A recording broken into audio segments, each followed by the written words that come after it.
Bueno, y como les decía, tenemos con nosotros a Gabriel Araujo, nuestro experto forense de referencia en temas ciber, y se me ocurren tantas cosas, porque es que te veo constantemente en los medios, pero es que además cada vez con un tema distinto, porque es que al final todo está interconectado, es decir, todo está en no sé si en la web o en donde fuera, pero al final necesitamos de la interpretación, digamos, ciber, electrónica, digital, no sé cómo llamarlo. ¿No te parece, Gabriel? Sí, además siempre nosotros empezábamos a nivel de peritaje informático en unas poquitas jurisdicciones, lo típico, lo penal, lo civil.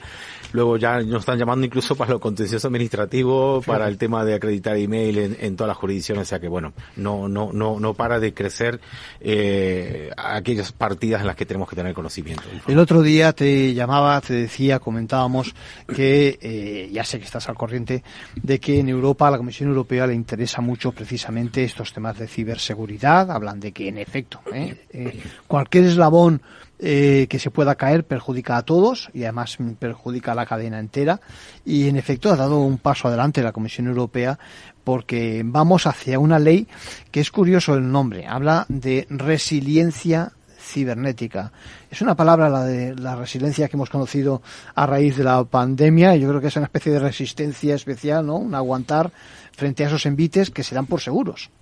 Sí, bueno, el término, la verdad es que incorpora otro tipo de connotaciones, ¿no? En principio es como la resistencia, la preparación para para poder acometer estas situaciones que no queremos, ¿no? Estos problemas. La cuestión es que en el caso de ciberseguridad, no sé hasta qué punto está bien empleado el término. Ya, porque, por eso lo decía claro, yo, que choca mucho. Que nosotros tenemos que, no tenemos que apagar el fuego, tenemos que evitar que el fuego se inicie. Claro. Entonces, bueno, por eso insistimos muchísimo a las autoridades, a las empresas siempre, de tomar todo tipo de precauciones, y también al ciudadano individual, que aunque se echa para atrás cuando hablamos de ciberseguridad, porque dice, no, es que yo ni siquiera tengo teléfono. Es necesario que sepan todas estas cuestiones de seguridad básicas, de la misma manera que las personas que no tienen carnet de conducir saben que con la luz roja no se puede cruzar, o saben esas normas elementales un de mínimo tráfico. En efecto. Efectivamente. Entonces, con el tema de ciberseguridad también la ciudadanía debería adquirir esos conocimientos básicos.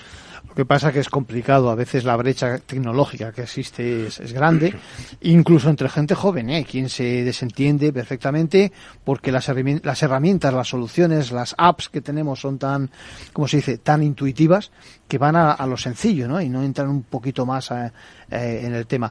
Estamos en una emisora relacionada con la empresa, con el mundo de los negocios, y me gustaba también traer esa ley, esa norma que quizás nazca en Europa, precisamente porque cambia las tornas en cuanto a quién es responsable de este tipo de actos.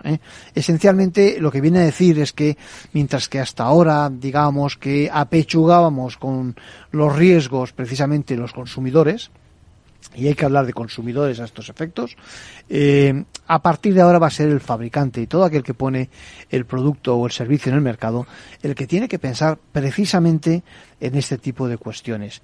Y mi crítica, sí, a bote pronto, yo no soy el experto eres tú, pero me parece dificilísimo, entre otras cosas porque mientras que en el resto de los productos que hay en el mercado o servicios muchas veces no hay que ponerlos al día, no hay que actualizarlos con tanta frecuencia. Aquí no has comprado el producto y ya te dice cuando lo conectas a la web o a las redes que hay pendiente una actualización. Por lo tanto, es que hay que estar constantemente, automáticamente detrás del tema, ¿no? Yo creo que has dado la clave, y mira qué bien traído el tema de la seguridad vial, porque por lo mismo podemos transponer, decir, bueno, pues como he tenido un accidente con mi coche, pues voy a demandar a la compañía, al fabricante. No, depende del uso que se le dé, ¿no? Entonces, todo sobre el papel está muy bien, las iniciativas, los protocolos, toda esta declaración de intenciones que nos hacen todas las instituciones, está muy bien. Eso ya hay una base muy importante. Ahora, lo que toca es realmente poner en marcha todo esto y profundizar. Tú hablas, por ejemplo, de los fabricantes. Nosotros ahora nos enfrentamos al gran reto, por ejemplo, de las cajas negras de los vehículos, que son obligatorias desde julio del 2022. Vamos a explicar lo que es, venga. Exacto, pues la caja negra es el EDR, ese sistema de diagnóstico, ¿verdad?, que se llama Event Data Recording. Es un sistema que va desde hace años ya. Lo que pasa es que es obligatorio ahora. Todos los fabricantes y los vehículos homologados en Europa deben tener esta caja negra, que es una caja que registra velocidad velocidad, posición del acelerador, cuántos ocupantes tiene el vehículo, qué ocupantes tenían puesto el cinturón o no, la dirección, digamos, en el momento del accidente. Hace una fotografía en caso de accidente, ojo, o de no accidente también. Bueno, no, está conectado con el airbag, entonces si dispara el airbag, pues esos últimos 30 segundos de eventos quedan grabados en esa caja negra. ¿Cuál es el problema, Arcadio? Que los profesionales informáticos, que son los que queremos extraer, los peritos, extraer esta información, estamos completamente a ciegas y cada uno por nuestra parte tenemos que ir preguntando a los fabricantes y buscándonos la vida. Las propias fábricas de coches, los fabricantes, no te dicen nada porque al mismo tiempo ellos también están viendo cómo pueden implementar esto. Realmente sí, hay unos mínimos que hay que cumplir, que son estos datos, ¿verdad? Que es una caja de acero que va situada debajo del asiento del conductor, pero es cierto que ese es el mínimo, con lo cual diferentes fabricantes están adoptando diferentes medidas adicionales. Lo mismo que el seguro, tenemos un seguro mínimo, seguro obligatorio y te amplían, pues lo mismo están haciendo las compañías, con lo cual hay también bastante hermetismo. De hecho, ni siquiera ahí está armonizado la cuestión de cómo extraer esos datos, ¿no? Uno lo dicen por el propio OBD, ¿no? Que es el lector que conectado a la EQ, que es a la central del coche. Sí. Otros ya hay que conectarse por Bluetooth. En fin, que ni siquiera hay una armonización en ese aspecto. Y como siempre, si perdemos los peritos, también pierde el usuario. Sin duda alguna. Estar pagando cada vez más un servicio especializado. Sí. ¿No? Yo fíjate, voy incluso al principio, es decir, cuando compras un coche, te diría yo, ¿cuántas veces firmamos, más bien no firmamos, algo relacionado con la protección de nuestros datos, no por los datos que hemos dado a la financiera, etcétera, etcétera, sino por este tipo de cuestiones, porque ya en estos momentos, hace muchos años, que nuestros vehículos recogen nuestra información, está el botón con el que puedes avisar si tienes un accidente, etcétera, y eso al final, ¿dónde para? Es decir, ¿quién lo guarda? ¿Cómo lo custodia? Etcétera, etcétera.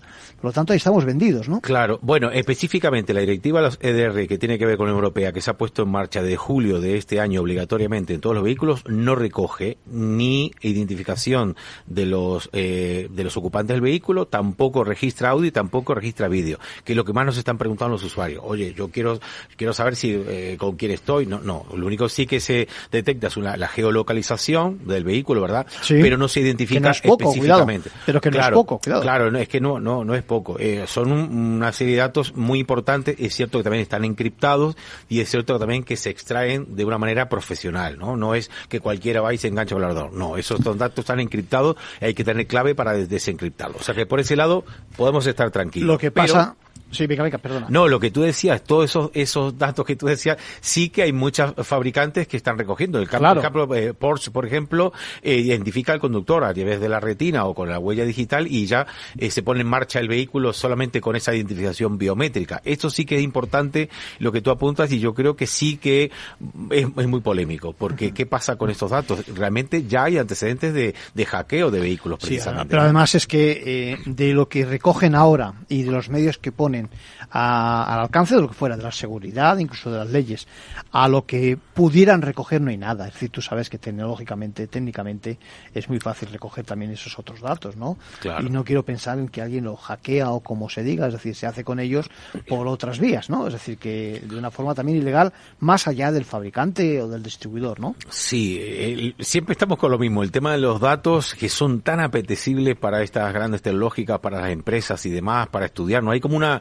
voracidad, ¿no? Lo que nosotros notamos que hay una voracidad por adquisición de datos del usuario y yo creo que habría que poner un poco en la balanza cuando es necesario, que sí lo es. Por ejemplo, en el caso, me preguntan mucho, ¿por qué Facebook recoge tantos datos nuestros? Bueno, porque Facebook tiene una política de publicidad que le dice al anunciante si quiere exhibir su anuncio cuando el usuario está conectado a la Wi-Fi o a los datos móviles. ¿Por qué? Porque normalmente el usuario, cuando está con los datos móviles, es un poco probable que consolide una operación comercial de compra de productos o de venta de entrada. Entonces Facebook quiere saber si tú estás conectado al Wi-Fi o al datos móvil para enseñarte ese anuncio o no. Pretende dar un mejor servicio a sus propios clientes. Efectivamente. O sea, que es cierto que las tecnológicas deben recopilar una serie de datos para ofrecer un mejor servicio. Luego, también esa voracidad de saber, por ejemplo, Google, 400 y pico de veces al día que quiere saber dónde estamos, pues nos parece bastante excesivo. Hablemos de Google.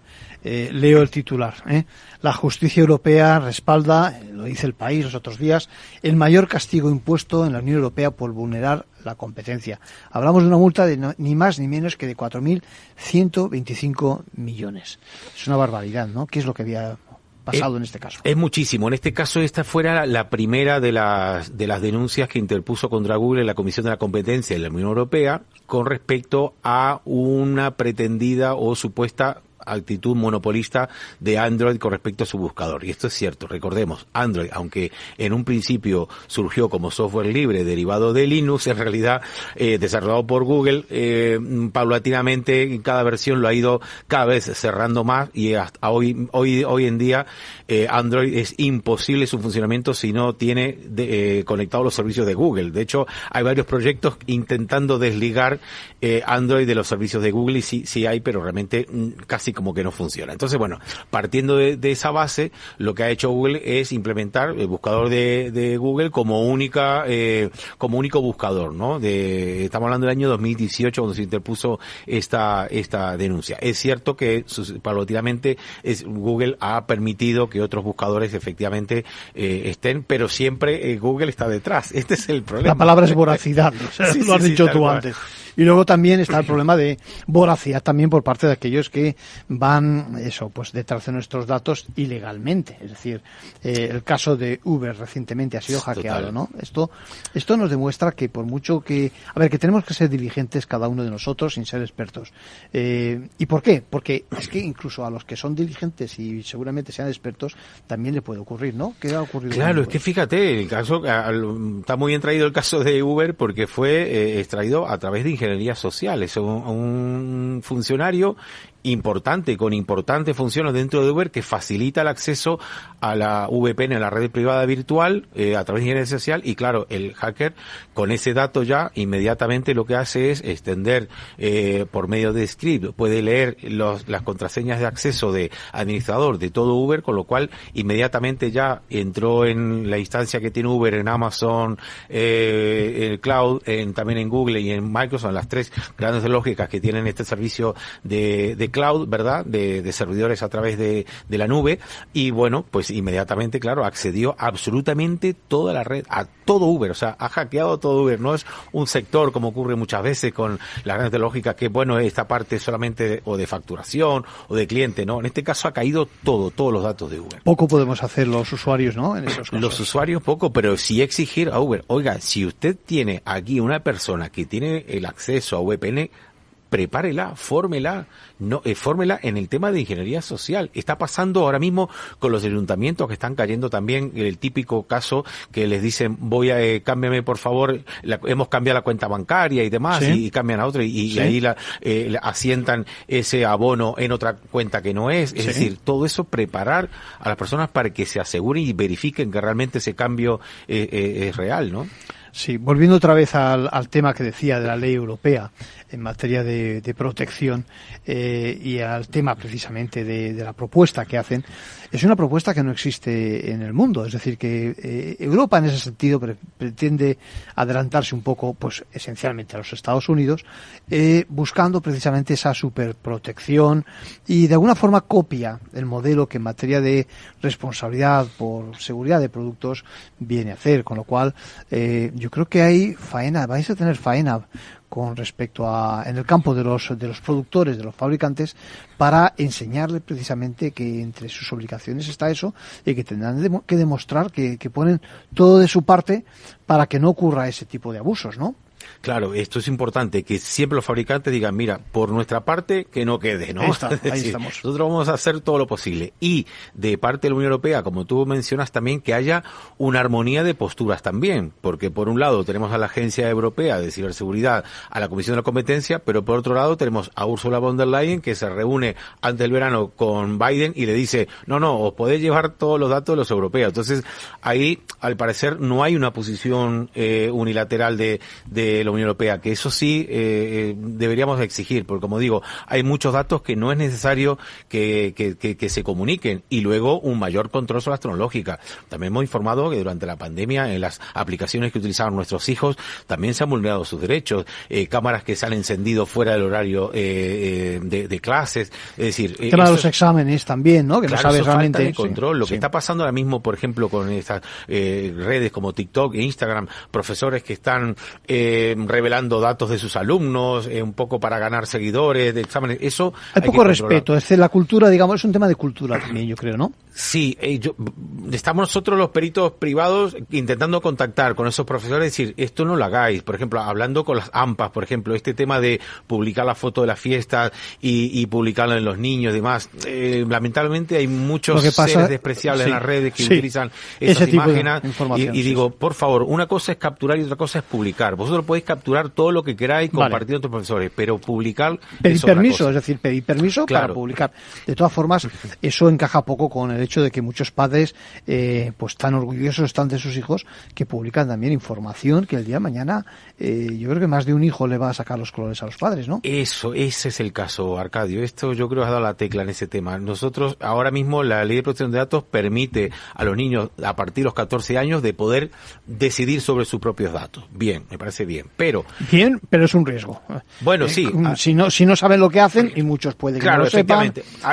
Pero dentro de lo que cabe, ya hay una frontera, parece que hay una tolerancia para esa situación. Sí, en el caso, por ejemplo, que yo conozco un caso de un menor que hay una disquisición precisamente judicial porque el menor no quiere que se publiquen los datos y la madre no está en su derecho, para de publicar, ¿no? Entonces, bueno, ahí habría que ver cómo confluye la deber inherente de la patria potestad con el tema de lo que dice la Ley de Protección de Datos, porque ahí también realmente el titular de derechos son los padres, con lo cual, bueno. Sí, lo que pasa es que hay que interpretar de una forma restrictiva, porque al fin y al cabo la última palabra, cuando es restrictiva en ese sentido la posición, igual es la del menor, digo yo, no sé. Necesitamos ahí jurisprudencia y algo en los procedimientos de los tribunales, así que bueno, esperemos que ese caso, siempre queremos que no se judicialice, pero hay casos que sí, porque es imprescindible para que al final, o eso o que se regule, son las dos opciones, ¿no? Sí, porque bueno, pero vamos, que siempre abogamos por un uso responsable de las redes, y si no es necesario, ¿para qué? Mejor que te quedes tú con ese recuerdo agradable.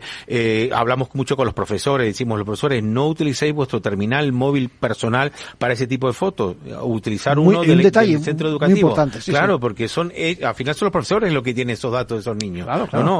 Que sea una cámara de fotos, lo que sea, del centro la educativo. Corporativa, digamos, si en vez de profesores estamos hablando del mundo de la empresa, exactamente igual, la corporativa más que la personal. Y luego ya veremos si en la corporativa, que es fácil, existe más medios o ya un protocolo que proteja, ¿no? Exacto, efectivamente. Y necesitamos también apoyo institucional para esto, porque no hay información de parte de la Consejería de Educación, no hay ni un solo párrafo que asesore a los centros educativos de cómo hay que proceder con este tema.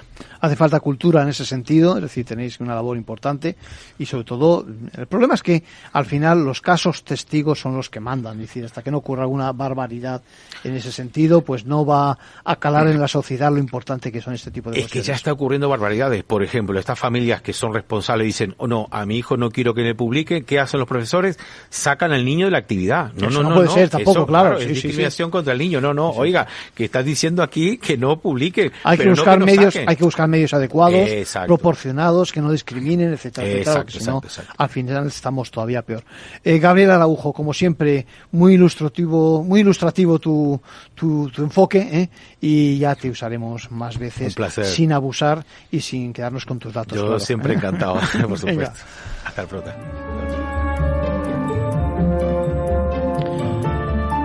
Bueno, pues aquí acabamos hoy. Les esperamos la próxima semana, a la misma hora, en Capital Radio, en Ventaja Legal.